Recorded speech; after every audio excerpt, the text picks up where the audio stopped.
मैं doctor JP Verma, स्वामी जगतेश्वर आनंद, आप सभी का स्वागत करता हूं कल्पांत हीलिंग सेंटर एवं जगतेश्वर आनंद धाम में। यदि आप 21वीं सदी की चिकित्सा से जुड़कर बिना दवा और इंजेक्शन के स्वस्थ रहना चाहते हैं तो आप हमारे चैनल को सब्सक्राइब करें और बेल बटन को दबाएं, जिससे आपको मेरे द्वारा दिए जाने वाले छोटे और रामबाण कारगर उपाय सबसे पहले जानने को मिलें। साथ ही उपाय पसंद आने पर और लाभ होने पर वीडियो को लाइक करें, कमेंट करें, साथ ही शेयर भी करें, जिससे सभी इन उपायों को अपनाकर स्वास्थ्य लाभ उठा सकें। मानसिक तनाव, मेंटल टेंशन। हर मनुष्य को स्वस्थ रहने के लिए मानसिक तनाव से दूर रहना बहुत ही आवश्यक है, क्योंकि मानसिक तनाव के कारण ही शरीर में कई प्रकार के रोग हो जाते हैं, जिसके कारण से शरीर को कई प्रकार से हानि होती है और शरीर स्वस्थ नहीं रहता। मानसिक तनाव के कारण स्नायु तंत्र, निद्रा, रक्षा, पाचन क्रिया, मांसपेशियां एवं अंतःस्रावी ग्रंथियों पर बहुत ही अप्रतिकूल प्रभाव पड़ता है, जिसके कारण शरीर में दूषित मल पैदा हो जाता है और शरीर में अनेक प्रकार के रोग हो जाते हैं। कुछ रोगों के नाम: कमर दर्द, कंधे का दर्द, शरीर में स्थायी रूप से थकान रहना, मधुमेह, नींद न आना, उच्च रक्तचाप, हृदय रोग, दमा, आंतरिक सिर का दर्द, माइग्रेन, स्पॉन्डिलोसिस, अम्लता, एसिडिटी या पेप्टिक अल्सर, महिला में मासिक धर्म की अनियमितता, अवसाद, डिप्रेशन, वीर्य की कमी या बुढ़ापा, शरीर में अधिक कमजोरी आना, दिमागी दुर्बलता, खांसी, जुकाम, कब्ज आदि रोग मानसिक तनाव से हो सकते हैं। मानसिक तनाव होने के लक्षण: जिस व्यक्ति को मानसिक तनाव होता है उसका स्वभाव चिड़चिड़ा तथा क्रोधयुक्त हो जाता है। मानसिक तनाव के कारण व्यक्तियों के सिर में दर्द रहता है, उसे ऐसा महसूस होता है कि उसका सिर कुछ भारी भारी सा रह रहा है। मानसिक तनाव से पीड़ित व्यक्ति अक्सर किसी न किसी प्रकार का नशा करने लगता है। मानसिक तनाव से पीड़ित हर समय अपनी समस्याओं में उलझा रहता है। मानसिक तनाव से पीड़ित व्यक्ति को नींद सही से नहीं आती, उसकी नींद बार बार टूटती रहती है, पूरे पूरे सपने दिखाई देते हैं। मानसिक तनाव से पीड़ित व्यक्ति की सोच नकारात्मक हो जाती है। मानसिक तनाव से पीड़ित व्यक्ति किसी भी कार्य को सही समय पर नहीं करता, वह अपना अधिक से अधिक समय खराब करता है तथा किसी भी काम को टालने की कोशिश करता रहता है। मानसिक तनाव से पीड़ित व्यक्ति का उल्टे कार्यों को करने में अधिक मन लगता है। ऐसे पीड़ित व्यक्ति अधिकतर बड़ी बड़ी डींगे हाके करते हैं। मानसिक तनाव से पीड़ित व्यक्ति के सामने कोई भी समस्या आती है तो वह तुरंत ही घबरा जाता है। मानसिक तनाव से पीड़ित व्यक्ति की याददाश्त कमजोर होती जाती है तथा वह कोई भी कार्य करते समय उस कार्य को किस प्रकार से अंजाम देना है उसके बारे में भूलता रहता है। मानसिक तनाव से पीड़ित व्यक्ति अधिकतर असावधानी से गाड़ियां या वाहन चलाते हैं। मानसिक तनाव से पीड़ित व्यक्ति सामाजिक, व्यावसायिक तथा पारिवारिक कार्यों में रुचि नहीं लेते। मानसिक तनाव से पीड़ित व्यक्तियों में असुरक्षा की भावना अधिक होती है।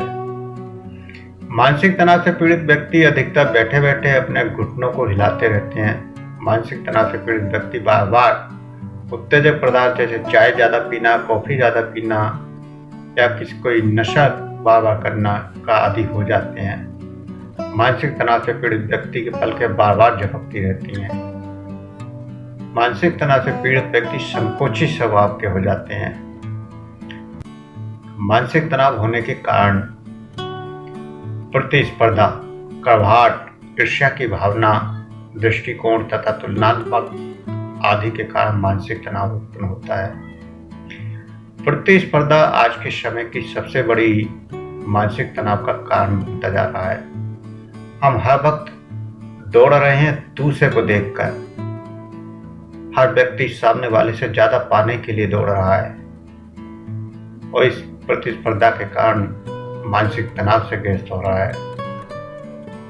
स्वास्थ्य सही नहीं रहने के कारण भी मानसिक तनाव उत्पन्न हो जाता है। जब कोई व्यक्ति लंबे समय तक बीमार रहता है तो डिप्रेशन में चले जाता है, या कोई गंभीर बीमारी हो जाती है तो भी उसे मानसिक तनाव हो जाता है। कैंसर जैसे मरीज या कोई असाध्य बीमारी से मरीज, अगर उसे पता चलता है कि मुझे कोई असाध्य बीमारी हो गई है तो वह मानसिक तनाव में चला जाता है, जिसके कारण उसका रोग बढ़ता चला जाता है। असफलता का डर रहने के कारण मानसिक तनाव उत्पन्न हो जाता है। कार्य की अधिकता का कारण भी मानसिक तनाव होता है। नकारात्मक सोच के कारण मानसिक तनाव होता है। बेकारी तथा अन्य वित्तीय समस्याओं के कारण मानसिक तनाव उत्पन्न हो जाता है। इच्छाओं के पूरी न होने के कारण भी मानसिक तनाव होता है। अत्यधिक महत्वाकांक्षी स्वभाव के कारण मानसिक तनाव उत्पन्न होता है। किसी प्रकार का नशा करने के कारण भी मानसिक तनाव उत्पन्न होता है। असहयोगी सहकर्मी तथा असुरक्षित वातावरण के कारण भी मानसिक तनाव उत्पन्न हो सकता है। रूखे स्वभाव वाला साथी होने के कारण मानसिक तनाव उत्पन्न होता है। भावुक होने तथा छोटी बात को दिल से लगाने के कारण मानसिक तनाव हो जाता है। गैर कानूनी काम करने के कारण भी मानसिक तनाव हो जाता है। दूसरों की बातों में आ जाने के कारण भी मानसिक तनाव हो सकता है। शारीरिक संबंध या प्रेम संबंधों में विफल होने के कारण भी मानसिक तनाव उत्पन्न हो सकता है। कार्यस्थल अगर शोर शराबे वाला होता है तो भी मानसिक तनाव पैदा हो जाता है। किसी दृश्य के द्वारा मस्तिष्क पर दुष्प्रभाव पड़ने के कारण मानसिक तनाव उत्पन्न हो सकता है। किसी घटना के घटने से मानसिक तनाव हो सकता है। नाराजगी, अपमान, तनातनी के कारण मानसिक तनाव उत्पन्न हो जाता है। बिन बात पर किसी दूसरे व्यक्ति से लड़ाई झगड़ा करने के कारण भी मानसिक तनाव उत्पन्न हो जाता है। बार बार असत्य बोलने के कारण भी मानसिक तनाव उत्पन्न हो सकता है। तो इस तरह से मानसिक तनाव के कुछ कारण हैं जिनसे मानसिक तनाव हो सकता है, और मानसिक तनाव बहुत सारे रोगों का कारण है। मानसिक तनाव को इसलिए दूर करना बहुत जरूरी है। तो मानसिक तनाव को दूर करने के कुछ उपाय। मनुष्य को मानसिक तनाव से बचने के लिए ये ध्यान में रखना चाहिए कि चाहे कैसी भी स्थिति क्यों ना हो, उन्नति का अवसर सदैव तैयार रहता है। यदि किसी व्यक्ति ने आपको आपके दोष बताए तो उसका स्वागत कीजिए, क्योंकि वह आपके हित में ही होगा। आपने उस दोष को दूर करने का प्रयास करें और चिंता फिक्र न करें। मानसिक तनाव से बचने के लिए ये ध्यान रखना चाहिए कि सत्य कभी भी नष्ट नहीं हो सकता। यदि आप सत्य की राह पर हैं तो किसी भी परिस्थिति में चिंता करने की जरूरत नहीं है। बिना कारण कभी भी मानसिक तनाव नहीं होता, ये ध्यान रखना चाहिए। कोई ना कोई कारण अवश्य होता है, उस कारण को ढूंढकर दूर करने की कोशिश करनी चाहिए। परिस्थितियों के साथ समझौता करना सीखिए, तभी मानसिक तनाव को नष्ट किया जा सकता है। कभी कभी पारिवारिक स्थितियां या सामाजिक परिस्थितियां आपको मानसिक तनाव देने लगती हैं, क्योंकि हम उससे समझौता नहीं करते। अगर हम समझौता करने लगे तो मानसिक तनाव नष्ट होना शुरू हो जाता है। दूसरे व्यक्तियों के जीवन में प्रसन्नता तथा शांति लाने का प्रयास कीजिए। इससे आपको बहुत अधिक मानसिक सुख तथा शांति का अनुभव होगा। यदि आपको किसी प्रकार की चिंता होने लगे तो उसके बारे में सोचना बंद कर दीजिए और किसी अच्छे विषय के बारे में सोचिए जो आपकी रुचिकर हो, जिसमें आपकी रुचि हो, क्योंकि एक ही विषय पर अधिक देर तक सोचते रहने से मानसिक तनाव बढ़ता है, और जब आप उस दिशा से मन हटा लेते हैं तो आपका तनाव कम हो जाता है। सहनशील और क्षमाशील की भावना अपने अंदर रखिए, इससे मानसिक तनाव नहीं होता है। सहनशीलता और क्षमा करने वाले व्यक्तियों को तनाव कम ही प्रभाव डाल पाता है। सदा हंसमुख रहने का प्रयास कीजिए। जब व्यक्ति हंसता है तो खुद भी तनाव से मुक्त हो जाता है, और सामने वाला भी जो उसको देख रहा है वो भी तनाव से मुक्त हो जाता है। एक बीमार व्यक्ति के सामने आप हंसते हुए जाइए, उससे कहिए कि आपका स्वास्थ्य काफी बेहतर है, या आप आज ज्यादा सुंदर लग रहे हैं, आज ज्यादा आप हष्टपुष्ट लग रहे हैं, तो उसके चेहरे पर भी वही खुशी प्रसन्नता आ जाएगी और उसका भी तनाव खत्म हो जाएगा, जो रोगों को ठीक करने में भी सहायक होगा। बच्चों के साथ बच्चा बनकर खेलने का आनंद लेने से भी मानसिक तनाव खत्म हो जाता है। कुछ खेलों का आनंद लीजिए, क्योंकि खेलों से मानसिक तनाव दूर होता है। खेल अपनी रुचि कर होने चाहिए, जिनमें आपकी रुचि हो। अच्छी पुस्तकें पढ़ने का शौक रखिए, जिनके फलस्वरूप मानसिक तनाव दूर हो जाता है। अच्छी पुस्तकें भी वही है, अपने शौक के अनुसार जो आपको अच्छी लगती हैं, उनको पढ़ने से मानसिक तनाव दूर होता है। शांतिदायक और मधुर संगीत को सुनने से भी मानसिक तनाव दूर हो जाता है। संगीत ध्वनि चिकित्सा के अंतर्गत आता है और ध्वनि चिकित्सा में कुछ ऐसी तरंगें भी होती हैं जो आपके मानसिक तनाव को दूर कर देती हैं। हम जो रेकी की थर्ड डिग्री गाते हैं, उसमें कुछ ध्वनियों के प्रयोग भी सिखाते हैं। ध्वनियों से बहुत सारी बीमारियां ठीक हो जाती हैं। यदि मानसिक तनाव हो ही गया तो किसी कुर्सी पर बैठकर बिल्कुल आराम से झूलिए और रिलैक्स हो जाइए और कोई भी गाना सुनिए जिस गाने को आप पसंद करते हैं और उसका आनंद लीजिए। मानसिक तनाव कुछ सेकंडों में ही दूर हो जाएगा। सकारात्मक नजरिया रखने से मानसिक तनाव जल्दी दूर हो जाता है। मानसिक तनाव से पीड़ित व्यक्ति को सुबह के समय प्रतिदिन खुले हवा में टहलना चाहिए। व्यायाम, प्राणायाम, योगासन, शवासन, ध्यान तथा योग आदि क्रियाएं करनी चाहिए। इन सभी क्रियाओं को करने से मानसिक तनाव दूर हो जाता है। अपनी खुशियों पर नियंत्रण रखें, न कि दूसरों के हाथों में अपनी खुशियों को दें। यदि आप दूसरों की किसी बात से मानसिक तनाव से ग्रस्त हो जाते हैं तो उसका सीधा अर्थ है कि आपकी खुशियों का नियंत्रण दूसरों के हाथ में है। ऐसा करने से मानसिक तनाव उत्पन्न होता है, इसलिए ऐसा कार्य ना करें जिससे मानसिक तनाव उत्पन्न हो।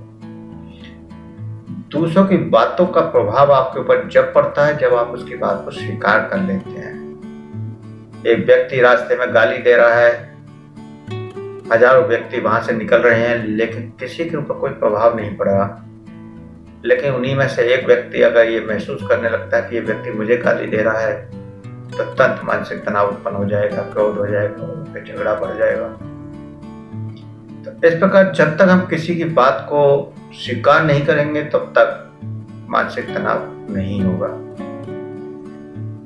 किसी की भी कोई बात हमको जब तक परेशान नहीं कर सकती, सुख दुख नहीं दे सकती, जब तक हम उसको स्वीकार न करें।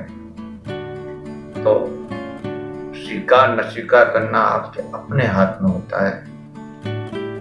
आप दूसरे को नहीं बदल सकते, लेकिन स्वयं के व्यवहार को, स्वयं के विचारों को बदल सकते हैं, जीने के तरीके को बदल सकते हैं, जिससे मानसिक तनाव दूर हो जाता है। यदि आपको कोई समस्या हो गई हो तो उसे दूर करने का प्रयास करें, क्योंकि समस्याओं का समाधान को पाकर मानसिक तनाव स्वयं खत्म हो जाता है। कौन गलत है या कौन सही है इसकी चिंता न करें, बल्कि क्या गलत है क्या सही है उस पर विचार करना चाहिए। और कोई भी व्यक्ति कभी गलत नहीं होता। हो सकता है कि जो काम वो कर रहा है वो आपकी नजर में गलत हो, लेकिन उसकी नजर में सही ही होगा। हर व्यक्ति अपने संस्कार और अपनी मान्यताओं के आधार पर हमेशा सही ही करता है, उसको आप स्वीकार करें या ना करें। इसलिए दूसरे की बात को समझने की कोशिश करनी चाहिए, इससे भी मानसिक तनाव खत्म हो जाता है। सभी कार्यों को निर्धारित समय पर ही करें तथा निर्धारित समय पर ही उन कार्यों को पूरा करने की कोशिश करें। इसके फलस्वरूप मानसिक तनाव नहीं होगा। कभी कभी आज का काम कल कर लेंगे, बाद में कर लेंगे, इस तरह से टालते रहने से ही मानसिक तनाव हो जाता है, क्योंकि फिर एक समय ऐसा भी आता है कि बहुत सारे काम का लोड एक साथ हो जाता है। तो ऐसा टालने की आदत को छोड़ना चाहिए। अपने कार्यों को पूरा कराने के लिए योग्य कर्मचारियों का चयन करें तथा कर्मचारियों के कार्यों को पूरा करने पर विश्वास रखें, तभी मानसिक तनाव से बचा जा सकता है। एक ही समय में ज़्यादा कुछ करने की कोशिश ना करें, केवल उतना ही काम करें जितना कि उस समय पर पूरा हो सकता है। और अच्छी नींद लें। अच्छी नींद लेना, साउंड स्लीपिंग स्वास्थ्य के लिए बहुत जरूरी है। यदि कोई व्यक्ति प्रतिदिन अच्छी तरह से नींद लेता है तो उसके शरीर में कई प्रकार के रोगों से बचा रहता है। अगर उसको सही नींद नहीं आती है तो बहुत सारी बीमारियां स्वयं चलकर आ जाती हैं। प्रतिदिन अच्छी नींद लेने से दूषित मल शरीर से बाहर निकल जाता है, रोगों से लड़ने की वृत्ति और क्षमता बढ़ जाती है, नई शक्ति का संचार हो जाता है और शरीर के बहुत से रोग अपने आप ठीक हो जाते हैं। प्रतिदिन अच्छी नींद न लेने और अधिक मात्रा में चाय, कॉफी आदि का सेवन करने से शरीर में कई प्रकार के रोग हो जाते हैं। चाय और कॉफी के ज्यादा पीने से भी नींद डिस्टर्ब होने लगती है। कुछ लोगों की नींद ज्यादा ड्रिंक करने से डिस्टर्ब होने लगती है। तो इसलिए आवश्यकता से अधिक किसी भी चीज का सेवन नुकसानदायक है। छोटे बच्चे, रोगी और गर्भवती स्त्रियों को छोड़कर सभी व्यक्तियों को दिन में सोना स्वास्थ्य के लिए हानिकारक होता है, इसलिए दिन के समय में नहीं सोना चाहिए। और 6 से 8 घंटे की नींद हर व्यक्ति के लिए पर्याप्त है। नींद लेने के संबंध में भी कुछ सावधानियां हैं, जैसे किसी भी व्यक्ति को भोजन सोने से 3 घंटे पहले करना चाहिए, रात के समय में जल्दी सो जाना चाहिए, सुबह के समय सूर्य से पहले उठना चाहिए, सोने वाला स्थान साफ सुथरा हो, हवा युक्त हो और बाहर की हवा आने की व्यवस्था जरूर होनी चाहिए। सोते समय सभी व्यक्तियों को अपने सिर के नीचे पतला तकिया रखना चाहिए। सोने के समय में कभी पिक्चर, सिनेमा आदि नहीं देखना चाहिए और रात के समय में देर तक जागना नहीं चाहिए। लेकिन आजकल की व्यवस्थाएं ऐसी हो गई हैं कि हम टीवी शाम के टाइम में ही देखते हैं और जो टीवी में जिस भी तरह का आप प्रोग्राम देख रहे हैं वो विचार आपके अवचेतन मन में चले जाते हैं, क्योंकि सोते समय जो चीज भी आप देखेंगे वो आपका अवचेतन मन स्वीकार कर लेता है। अगर आप हिंसात्मक कोई नाटक देख रहे हैं तो वह हिंसात्मक नाटक के जो दृश्य हैं वो आपके अवचेतन मन में चले जाएंगे और स्वप्न में आकर वही हिंसात्मक दृश्य आपको परेशान कर देंगे और नींद को डिस्टर्ब कर देंगे। इसलिए रात को सोते समय ऐसे प्रोग्राम जो आपको नुकसान दे या आपकी भावनाओं के विपरीत हों वो तो बिल्कुल नहीं देखने चाहिए। सोने का कमरा हवादार होना चाहिए। सोने के समय मन को भटकाने की बजाय बेहतर है कि आप मानसिक या आध्यात्मिक विकास वाली कोई पुस्तक पढ़ें या कोई साधना करें या फिर अपने बारे में विचार करें, आत्मचिंतन करें। आत्मचिंतन करने से आपके अंदर के बहुत सारी नकारात्मक भाव खत्म हो जाएंगे। आपने पूरे दिन में क्या किया है उस पर ध्यान दें। उसमें देखें कि आपने कितने लोगों को आज आपके द्वारा कष्ट पहुंचा है और कितने लोगों को आपके द्वारा खुशी मिली है। आप अगर आज आत्मचिंतन करेंगे और देखें कि अगर 5 लोगों को आपके द्वारा खुशी मिली है तो संकल्प करें कि कल मैं 6 लोगों को खुश करूंगा और इस प्रकार रोजाना एक व्यक्ति को केवल बढ़ाते जाएं और आप देखेंगे कि एक समय ऐसा आएगा कि फिर पूरे दिन आप सभी को खुश कर पाएंगे और उसके बदले में आपको भी सबसे खुशी मिलने लगेगी। सोने से पहले व्यक्तियों को मलमूत्र का त्याग कर लेना चाहिए। किसी प्रेशर को रोकना नहीं चाहिए। तंग कपड़े पहनकर नहीं सोना चाहिए। सोते समय मन को शांत रखना चाहिए और सोने के लिए दवाइयों से बचना चाहिए। दवाइयों का प्रयोग नहीं करना चाहिए। दवाई से भले ही एक बार को नींद आ जाती है लेकिन वो नींद आपके किसी काम की नहीं होती। वो आपके मस्तिष्क को सुन कर देती है और आप कॉस्मिक एनर्जी से कनेक्ट नहीं हो पाते हैं और आपके शरीर को ऊर्जा नहीं मिल पाती है। जो लोग दवाई खाकर सोते हैं उनमें आप देख सकते हैं कि उनका शरीर जागने के बाद, सोने के बाद भी जब उठते हैं तब भी थका हुआ होता है। उनके शरीर में कोई ऊर्जा का प्रभाव नहीं पड़ पाता। जबकि सामान्य सोने वाला व्यक्ति जब सुबह को उठता है तो ऊर्जावान होकर उठता है। तो इसलिए दवाइयों का प्रयोग नहीं करना चाहिए। सोने के लिए कुछ ना कुछ अलग से कारण को ढूंढे कि नींद क्यों नहीं आ रही है, उस कारण को दूर करें, ना कि दवाइयों पर जाएं। यदि आप अधिक परिश्रम कर रहे हैं तो आपको स्वयं नींद आ जाती है, बहुत जल्दी नींद आ जाती है। जो लोग बिल्कुल कुछ नहीं करते हैं, अधिक खाना खाते हैं, उन लोगों की नींद अक्सर डिस्टर्ब रहती है। और शाम का खाना हर व्यक्ति को हल्का रखना चाहिए और पेट से कम खाना चाहिए। दिन में 3 हिस्से पेट भरने के लिए कहा जाता है, लेकिन शाम को कोशिश करना चाहिए कि आधा ही पेट भर के खाना खाएं। आधा पेट खाली रहे तो काफी ज्यादा बेहतर रहता है नींद के लिए और स्वास्थ्य के लिए। अच्छी नींद लेने के लिए योग निद्रा का अभ्यास किया जा सकता है। अगर आपको नींद नहीं आ रही है तो योग निद्रा के द्वारा आपको नींद सहज में आ सकती है। तो इस प्रकार आप सही नींद लेने के तरीकों को जानकर और कुछ उपायों को अपनाकर मानसिक तनाव से दूर रह सकते हैं और बहुत सारे रोगों से बच सकते हैं।